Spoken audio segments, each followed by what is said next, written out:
ما شاء الله لا حول ولا قوة إلا بالله. أعوذ بالله السميع العليم من الشيطان الرجيم. بسم الله الرحمن الرحيم. الحمد لله الذي لا يبلغ بدهته القائلون ولا يؤتي نعمه الآتون ولا يؤدي حقه المجتهدون الذي لا يدرك بعد الهمم ولا ينال غوث الفتن الذي ليس للصفة حد محدود ولا نعت موجود ولا وقت معدود ولا أجل ممدود فطر الخلائق بقدرته ونشر الرياح برحمته وبدل بالسحور ميدان أرضه.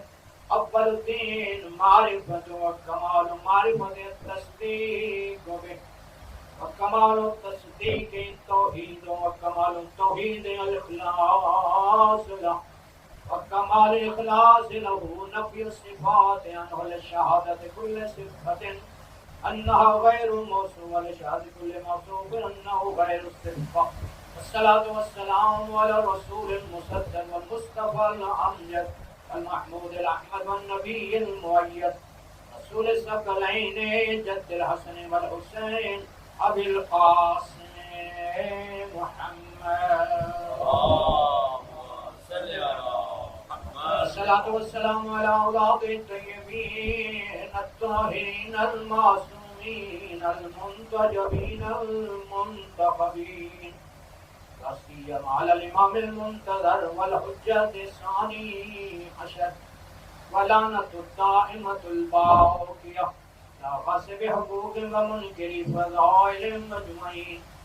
أما بعد فقد قال رسول الله صلى الله عليه وآله وسلم إن لقتل الحسين حرارة في قلوب المؤمنين لن تبرد أبدا.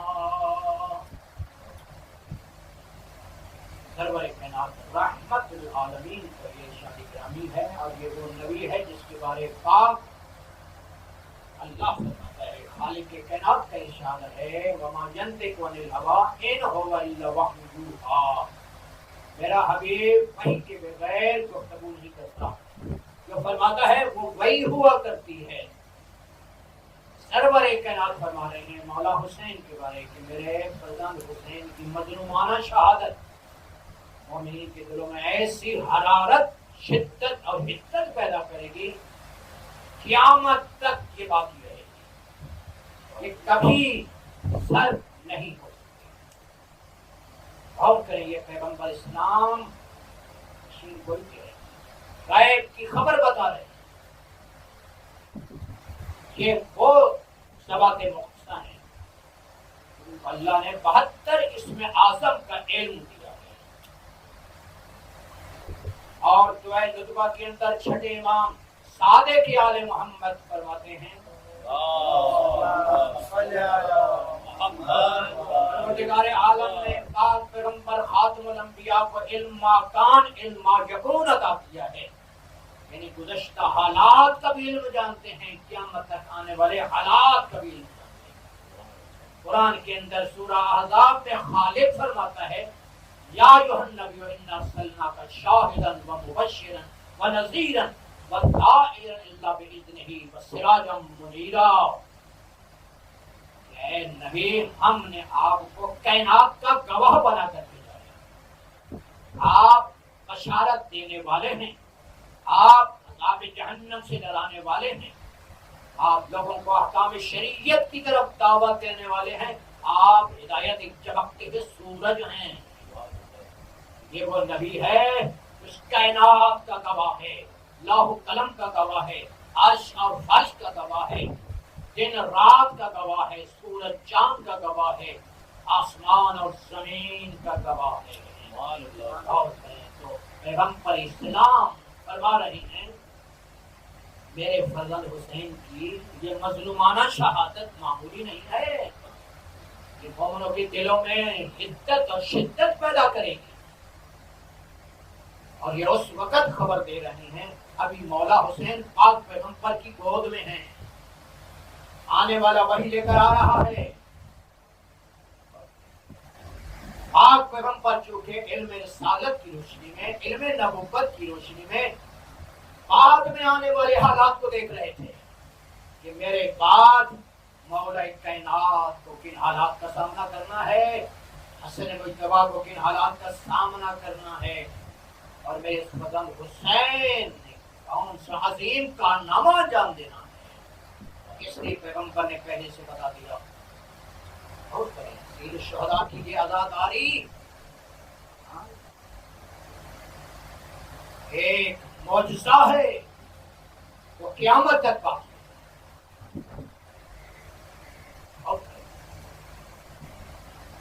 اس دنیا میں ہزاروں شہنشاہ گزر گئے، بادشاہ گزر گئے، سپہ سالار قافلہ سالار گزر گئے، مجاہدین، سپاہی، مظلوم، مقتول، شہید گزر گئے، کسی کی موت نے وہ سوگواری نہیں چھوڑی جو شہید کربلا کا مقدر بنی ہے۔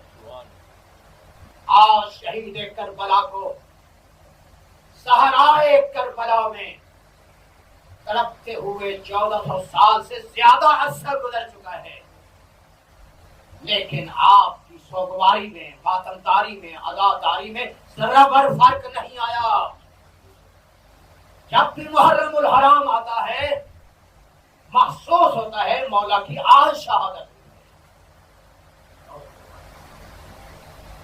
یاد رکھیں یہ فقط اس لیے نہیں ہے کہ وہ فقط نواز رسول ہیں، جگر گوشہ بطول ہیں، علی کا دل بند ہیں، کہیں میرے مولا نے چونکہ حق کی خاطر گردن کٹوائی ہے اور صداقت کی خاطر میرے مولا نے جان کا نذرانہ پیش کیا ہے، باطل کے سامنے سر نہیں جھکایا،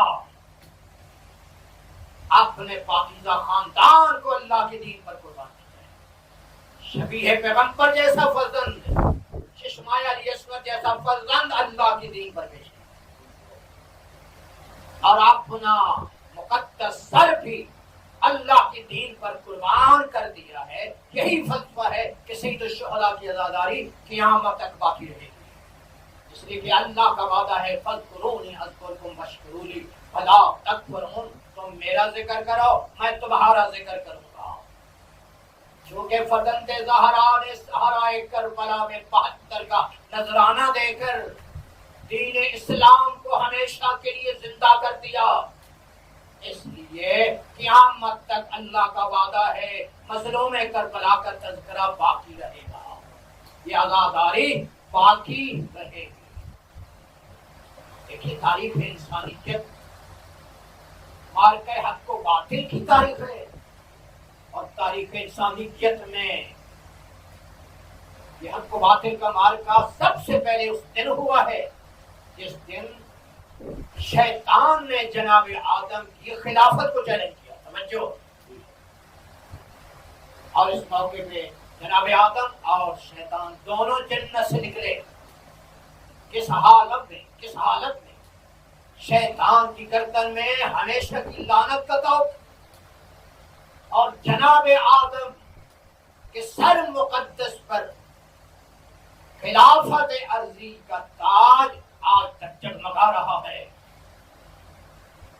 اور یہ دوسرے مرحلے میں حق و باطل کا مارکہ جناب نوح کے زمانے میں پیش آیا ہے۔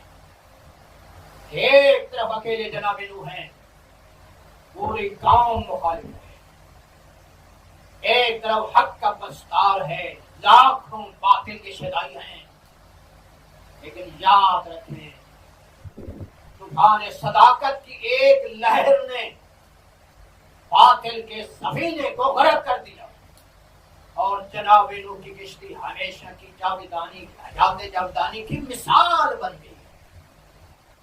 اور یہ حق و باطل کا مارکہ تیسرے مرحلے میں جناب ابراہیم کے دور میں پیش آیا۔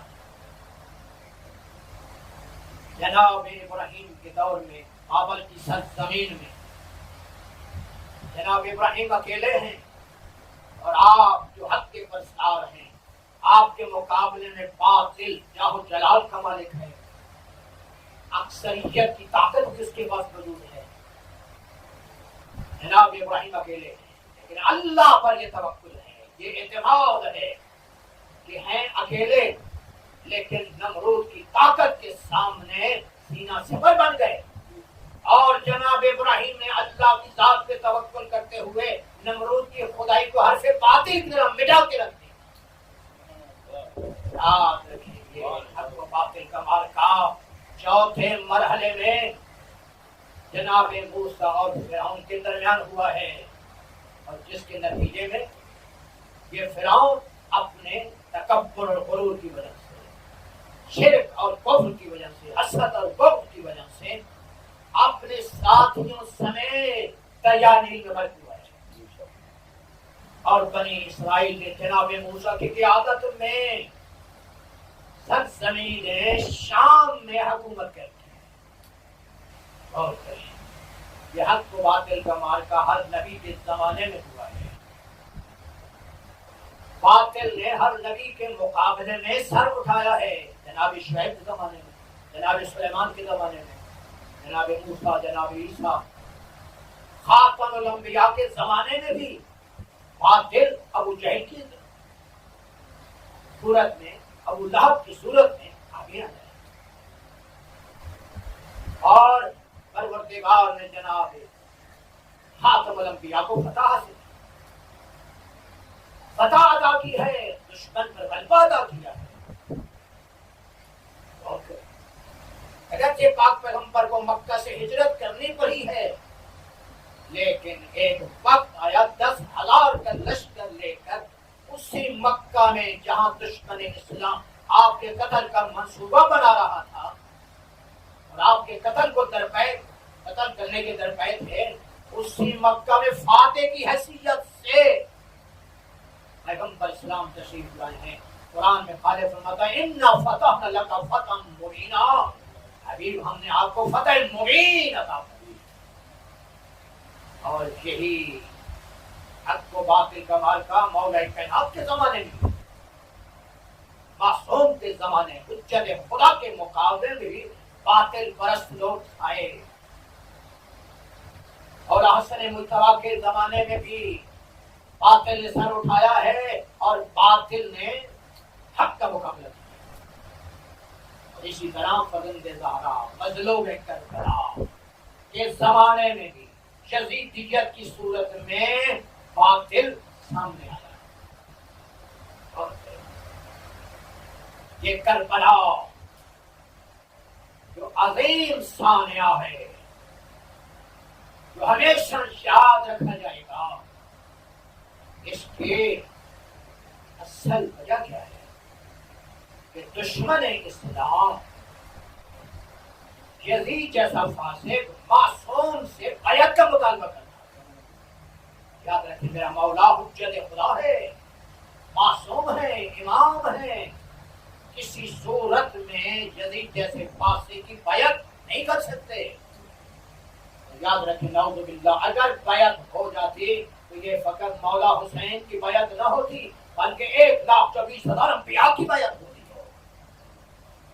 میرے مولا نے فقط بیعت نہ کر کے اپنی ذات کا تحفظ نہیں کیا، فقط اپنی امامت اور خلافت کو نہیں بچایا، 1,24,000 انبیاء کی محنت کو بچایا ہے، اور یہی تو وجہ ہے ہم زیارت وارثہ میں سید الشہداء پر اس طرح سلام پڑھتے ہیں، السلام علیکہ یا وارث آدم صفت اللہ، السلام علیکہ یا وارث نوح نبی اللہ، السلام علیکہ یا وارث ابراہیم خلیل اللہ، السلام علیکہ یا وارث موسیٰ کلیم اللہ، السلام علیکہ یا وارث عیسیٰ روح اللہ۔ اے آدم صفی اللہ کے وارث ہمارا سلام ہو، اے نوح نبی اللہ کے وارث ہمارا سلام ہو، اے ابراہیم خلیل اللہ کے وارث ہمارا سلام ہو، اے موسیٰ کلیم اللہ کے وارث، اے عیسیٰ روح اللہ کے وارث ہمارا سلام ہو، اے ابن مصطفیٰ، اے ابن مرتضیٰ ہمارا سلام ہو، اے ابن فاطمہ زہرا ہمارا سلام ہو۔ قد اقمت الصلاۃ وآتیت الزکاۃ وامرت بالمعروف ونہیت عن المنکر۔ میرے مولا آپ نے صحرائے کربلا میں برستے ہوئے تیروں میں نماز کا حق ادا کر دیا، زکوٰۃ کا حق ادا کر دیا، حقوق اللہ کو بھی ادا کیا ہے، حقوق الناس کو بھی ادا کیا ہے۔ اے میرے مولا، آپ نے دشمن اسلام کو بھی امر بالمعروف کیا ہے، نہیں عن المنکر کیا ہے۔ غور کریں، امر بالمعروف نہیں عن المنکر کی کیا اہمیت ہے۔ قرآن کے اندر کثرت سے امر بالمعروف کا ذکر ہوا ہے، نہیں عن المنکر کا ذکر ہوا ہے۔ اور کیا یہ واجبات شریعہ میں سے ہیں، یہ فروعات دین میں سے ہیں۔ امر بالمعروف نہیں عن المنکر کو وہی اہمیت ہے جو نماز اور روزے کو اہمیت ہے۔ جو ہے صلوات پر محمد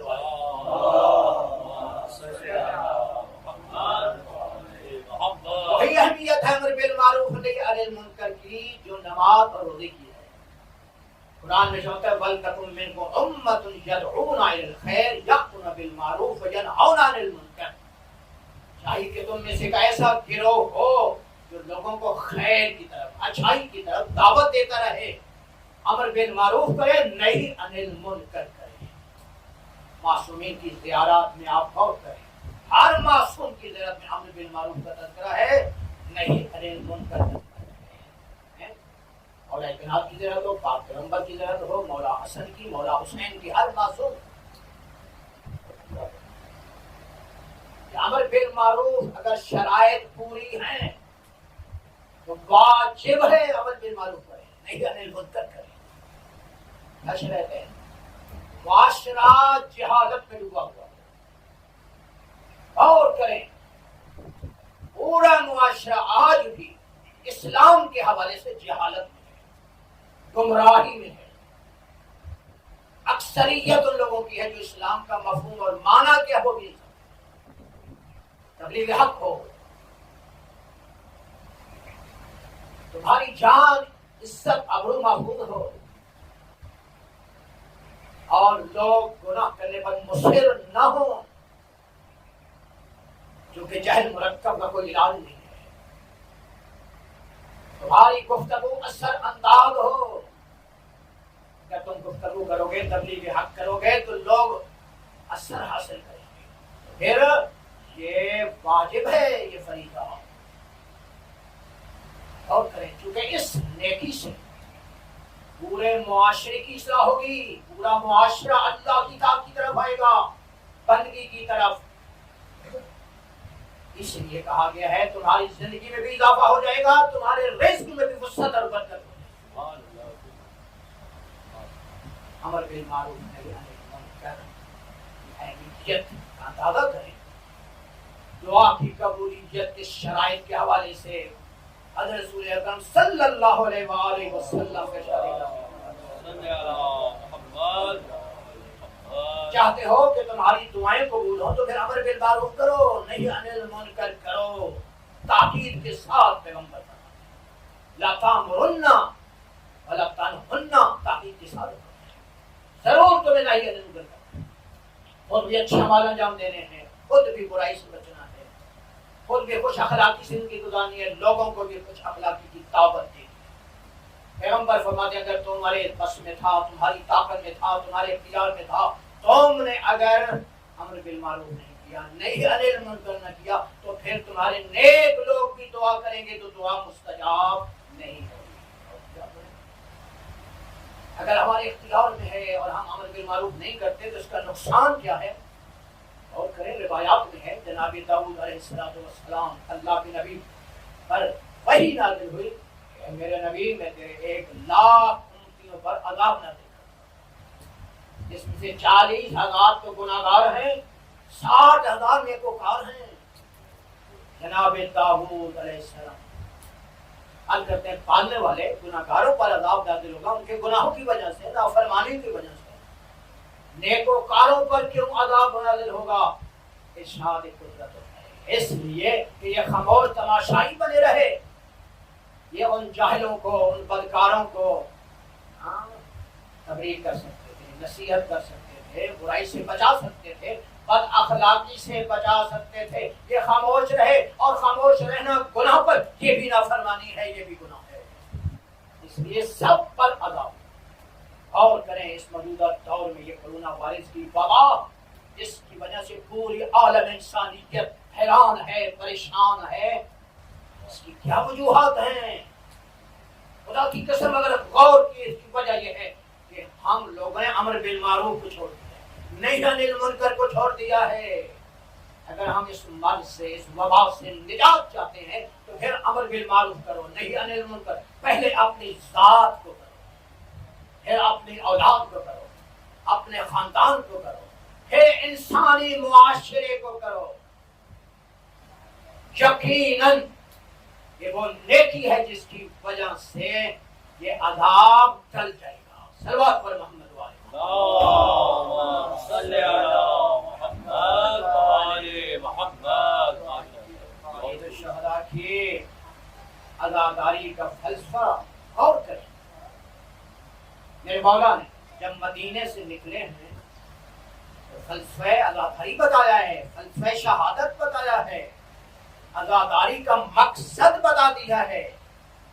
ہماری اکثریت ان لوگوں کی ہے جو عزاداری کو مقصد سمجھتے ہیں۔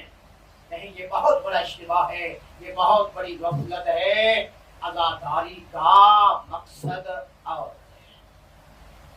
اور جس مقصد کے لیے سید الشہداء نے اپنی گردن کٹوائی ہے، اپنی جان کا نذرانہ پیش کیا، اس کو سمجھنے کی کوشش نہیں ہو رہی۔ ہم فقط عزاداری تک محدود ہیں کہ بس 10 دن میں ہم ماتمداری کریں گے، عزاداری کریں گے، گریہ کریں گے، بس یہی کافی نہیں۔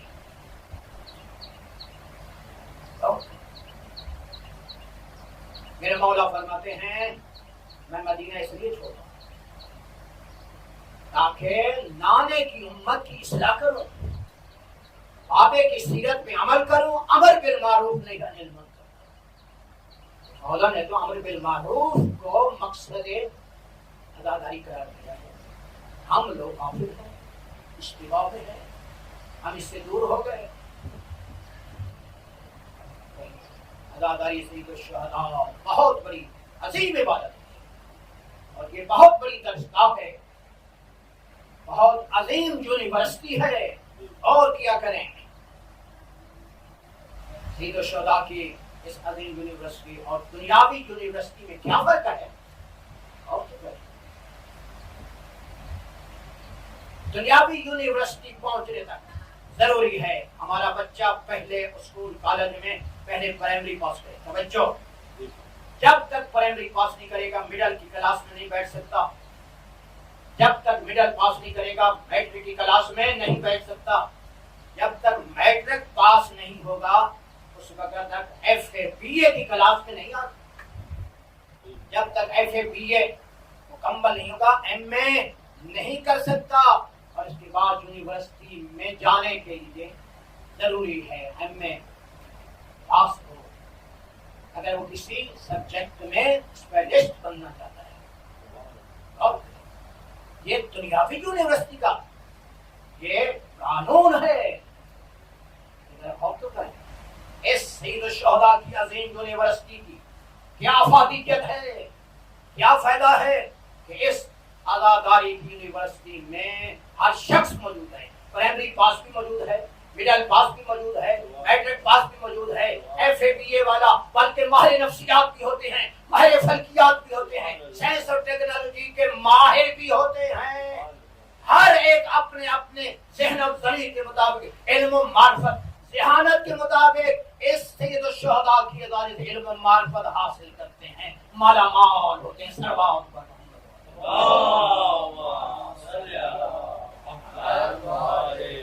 دوسرا فرق یہ کہ دنیاوی اسکول کالجوں میں یونیورسٹیوں میں جو لیکچرار ہوتے ہیں، جو اساتذہ ہوتے ہیں، ٹیچر ہوتے ہیں، وہ چیئر پہ بیٹھنا، کرسی پہ بیٹھنے پہ فخر محسوس کرتے ہیں، عزت محسوس کرتے ہیں۔ لیکن سید الشہداء کی یہ عظیم یونیورسٹی وہ ہے جس میں ہر شخص ماہر فلکیات کیوں نہ ہو، ماہر نفسیات کیوں نہ ہو، فرش عذاب پر بیٹھنے کو فخر سمجھتا ہے۔ سید الشہداء کی عظیم درسگاہ ہے، اس سے ہمیں فائدہ حاصل کرنا ہے۔ عزاداری سید الشہداء ہماری شرح کے حیات ہے، ہم اس کی وجہ سے زندہ ہیں۔ حقیقت میں اس کا ہمیں فائدہ مرنے کے بعد ہوگا۔ روایات میں ہے جب مومن یا مومنہ قبر میں پہنچتے ہیں کہ عزیزوں کا دفن کرنے کے بعد گھر واپس آتے ہیں، تنہائی میں گریے کی صدا سنتا ہے اور اس وقت پوچھتے تم کون ہو مجھ پر احسان کرنے والے؟ تو مظلوم کربلا کی صدا آتی ہے کہ تیرا تیسرا امام ہو، تیری بخشش کا انتظام کر رہا ہے۔ تو ہم نے آپنوں میں بیٹھ کر میری زینب کی چادر پر گریہ کیا، سکینہ کی یتیمی پر گریہ کیا، یسبر کی پیاس پر۔ عزادارو ماتمدارو، آج یکم محرم الحرام کی تاریخ ہے اور اس پہلی تاریخ میں سید الشہداء تیاری کے مصاحب پڑھے جاتے ہیں کہ میرے مولا نے مدینہ سے کیسے سفر شروع کیا، کیا حالات تھے۔ 28 رجب المرجب کی شب ہے، آدھی رات کا وقت ہے، میرے مولا روضہ رسول پر آئے، پیغمبر اسلام کو سلام کیا، پاک پیغمبر نے جواب دیا، کافی دیر پر روضہ رسول پر گریہ کرتے رہے۔ آخر میرے مولا کو اونگ آ گئی، عزادارو خواب میں پیغمبر کی زیارت نصیب ہوئی۔ اب کہتے نانا اب آپ کی امت مجھے آپ کے روضے سے محروم کر رہی ہے، نانا مجھے قبر میں جگہ دو۔ عزادارو قبر سے آواز آئی، میرے حسین آپ کو کربلا بلا رہی ہے، اللہ آپ کو عظیم رتبہ عطا کرنا چاہتا ہے، کربلا جائیے۔ عزادارو پھر فرمایا بیٹا تنہا نہیں جانا، بہنوں کو بھی ساتھ لے جانا، اس لیے کہ اللہ آپ کی بہنوں کو بے مکنہ چادر دیکھنا چاہتا ہے، اللہ کی رضا پہ راضی ہو کر سفر کرو۔ عزادارو میرے مولا نے پاک پیغمبر کو آخری سلام کیا، مولا حسن کے قبر پر آئے، روضہ پر آئے، سلام کیا۔ عزادارو عالم علامہ طالب جوہری کا جملہ ہے جب پاک پیغمبر کے روضے پر آئے تو بڑے اطمینان اور وقار کے ساتھ آئے، جب مولا حسن کے روضے پر آئے بڑے اطمینان اور وقار سے، لیکن جب ماں کی قبر کی طرف بڑھے تو اس تیزی سے بڑھے جس طرح چھوٹا بچہ ماں کی مامتلی چھاتی کی طرف بڑھتا ہے۔ تعبیر قبر کو گلے لگایا، ماں کو سلام کیے، جواب آیا میرے حسین، میرے کربلا کے غریب بیٹے، 3 دن کے پیاسے بیٹے، میرا بھی سلام ہو۔ عزادارو ماتمدارو، اس عزاداری کا کیا رتبہ ہے، کیا مقام ہے۔ یکم المحرم تھا، امام رضا علیہ السلام کا چاہنے والا ریان بن شبیب آپ کی دولت قدم میں داخل ہوا، سلام کیا، کیا دیکھتا ہے مولا امام رضا فرش عزا پر موجود ہے، بے تحاشا گریہ کر رہے ہیں۔ یہ ابن شبیب پوچھتے ہیں مولا آپ کو کوئی اللہ مصیبت نہ دکھائے، کسی مصیبت میں نہ رلائے، کون سی تازہ مصیبت آ گئی کہ آپ اتنا بے چین ہیں؟ تو میرا مولا فرماتے ہیں ابن شبیب یہ محرم الحرام حرمت والے مہینوں میں شامل ہے، رجب، ذوالحجہ، ذوالحج اور محرم، اس کی حرمت کا خیال کافروں نے بھی کیا ہے۔ زمانہ جاہلیت میں وہ بھی اس محرم میں جنگ و جدال نہیں کرتے تھے، فتنہ فساد نہیں کرتے تھے، قتل و غارت نہیں کرتے تھے، لیکن یہی محرم تھا، روز عاشورہ تھا، فرزند زہرا کو کچھ مسلمان پیغمبر کا کلمہ پڑھنے والے تھے، انہوں نے فرزند زہرا کو پشت گردن اس طرح ذبح کیا ہے جس طرح حیوان کو ذبح کیا جاتا ہے۔ عزادارو مولا فرماتے ہیں اے ابن شبیب لوگ حیوانوں کو تو پانی بھی پلاتے ہیں، اس کے لیے ہتھیار بھی تیز کرتے ہیں اور کسی حیوان کے سامنے حیوان کو ذبح نہیں کرتے، لیکن قربان فرزند زہرا جس کو 3 دن کا پیاسا خون خنجر کے ساتھ 13 ضربتوں کے ساتھ پشت گردن ذبح کیا گیا، سکینہ کے سامنے ذبح کیا گیا۔ عزادارو میرا مولا فرماتے ہیں ابن شبیب یہ ہمارے ایام غم ہیں، ہمارا چاہنے والا وہ ہے جو ہماری خوشی میں خوشی کرے اور ہمارے ایام غم میں غمی منائے اور غمگین رہے۔ اس کے ایام اعضاء میں چہرے پہ مسکراہٹ نہیں ہونی چاہیے، سادہ لباس پہنے، سادہ غذا کھائے، اور دشمنان قرآن، دشمنان اہل بیت پر ہمیشہ یہ لعنت کرتا رہے۔ عزادارو، ماتمدارو، آخر مولا حسین ماں کی قبر سے الوداع کرنے کے بعد گھر میں آئے، اپنی نانی ام سلمہ کے پاس الوداع کے لیے آئے ہیں۔ جناب ام سلمہ عرض کرتی ہے بیٹا کہاں جانے کا ارادہ ہے؟ مولا فرماتے ہیں نانی کربلا جا رہا ہوں، عراق جا رہا ہوں۔ جناب ام سلمہ کہتی ہیں آپ عراق نہ چلیے، میرا مولا فرماتے ہیں اللہ کا حکم یہی ہے، نانے کا حکم یہی ہے، مجھے کربلا جانا ہے۔ پھر جناب ام سلمہ کہتی ہیں پھر اپنی بہنوں کو ساتھ نہ لے جائیے، لیکن مولا فرماتے ہیں نہیں نانی اماں، نانا نے یہی فرمایا ہے بہنوں کو بھی ساتھ لے جانا ہے۔